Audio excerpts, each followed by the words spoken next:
Hello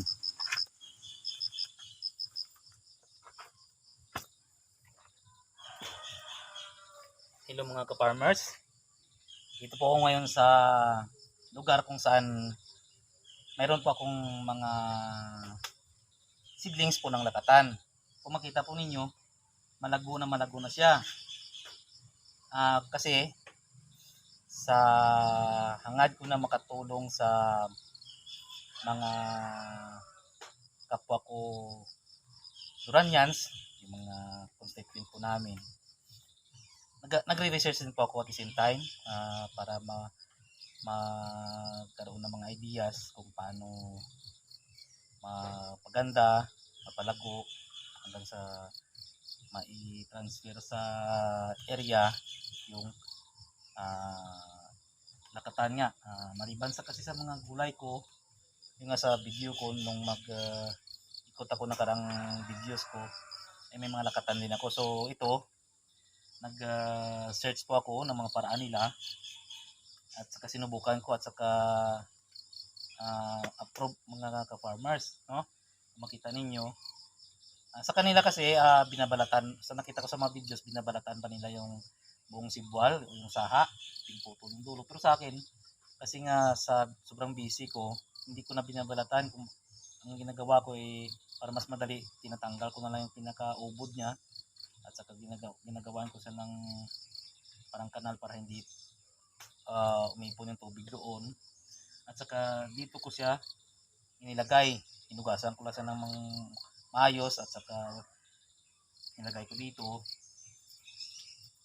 at saka tinambakan ng mga ng ipa ng palay. So ngayon ka-farmers, kukuha ko ng sample at ipapakita kung ano yung status ng seedlings ko po na ito. Kasi plano ko mga ka-farmers, hinahanap ko kasi yung sa sobrang busy ko, hinahanap ko yung pinakamadali. Sa kanila, binabag pa nila at saka pinapatagal sa lugar kung saan nila pinapatubo yung ugat. Pero sa akin, parang hassle kasi nga may trabaho po ako. Diba mga ka-farmers, sabi ko nga may duty pa ako.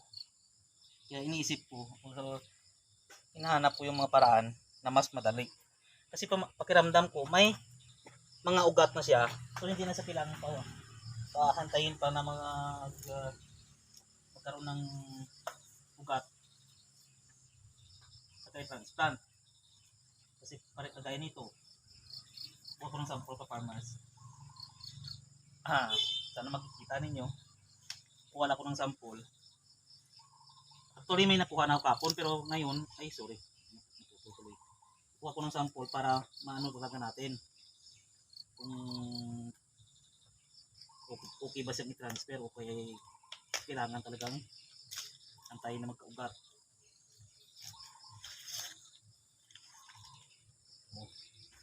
Sobrang laki, no? Malaki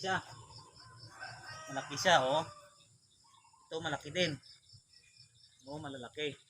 Kasi may naano na ako kahapon habang dito ko sa farm, kumuha ako ng mga malalaki na tawag dito, pinili ko lang mas malaki kaya para tumubo na naman yung mga maliliit. Kung mapapansin nyo mga ka-farmers, ayan, oh, may mga ugat talaga siya. Kita nyo? May mga ugat.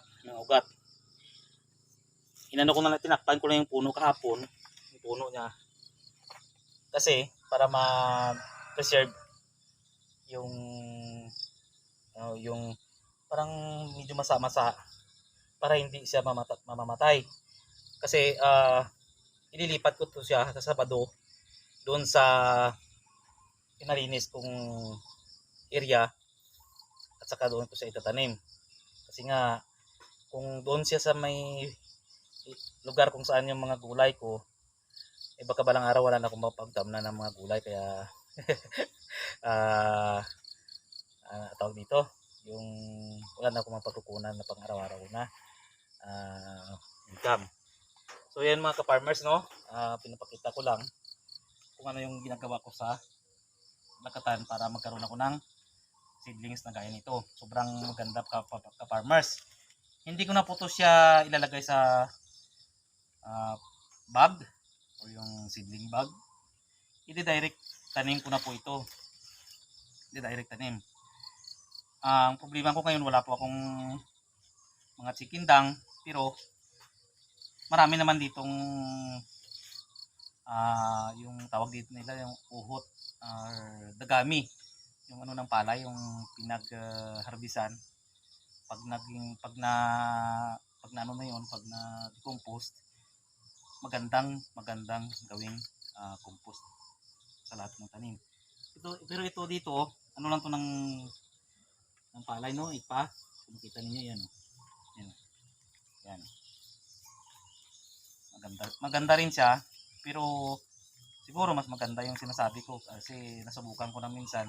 Pero kayo din, kung may mga ganun kayo dyan, pwede nyo rin subukan at saka makapag bigay din tayo ng ibang idea pa sa ating mga kapwa farmers, no? Kaya yan, ito kasi Martes pa lang ngayon, bukas may trabaho na ako. Dito lang muna to sa likod. May ano rin siya, may ipa din siya, nakatakip.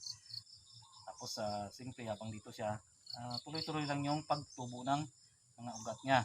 So ayun mga ka-farmers. Sa akin lang naman, very successful yung mga nakikita kong videos, effective. Tapos yung mga gagawin nilang mga prevention. Ito rin sa akin mga ka-farmers, may sunrox din ako. Ilalagay ko rin dito sa may timba at sa kalagyan ng tubig. Maliit lang, kunti lang, para lang, kasi nga alam natin na bagong cut lang po ito. So prone sila sa bacteria o kaya mga fungus, ano? Pero kung may ma-protection sila, at least ma-prevent natin yung ma-prevent natin yung mga sakit na pwede nilang i-adapt dahil nga bata pa. Isipin nyo, ito pala mga ka-farmers, 20 ayun pa ng ano lang ng matatano, pinili ko sa tag 50, kaya nagkakahalaga ito ng 1,000. Kasi siguro mga sa mga nakikita ko, mga more or less siguro mga 50 siguro ito lahat. Kasi marami mga ka-farmers ito dito sa likod, ang dami. Ito lang muna kahapon yung ano ko, kasi sinubukan ko kasi nga may ugat, diba pa naman ako transfer sa bag. So hintayin ko na lang na medyo lumaki siya at talagang makapag ano na siya sa field, yung makaya niya ng i-adapt yung surroundings, kaya mainit, diba? So yan ka-farmers, sinishare ko lang kung ano yung pinakamadali kong gawin, pero sa palagay ko maging effective naman. Kaya abangan yung ka-farmers, kasi may pinalinis ko akong area ko doon na marami kasing kawayan, kaya pinatanggal ko na, hindi naman lahat kasi protection din naman sa init minsan, kasi paano may iwan, plus pa may mga kahoy din, saka marami, may mga damo pa. Kaya yan, update ko po kayo. Sa ngayon mga ka-farmers, for the meantime, dito lang muna to sila, nagkakatabi sila. Yan, yung mga ugat nila, kasi may ano na siya oh.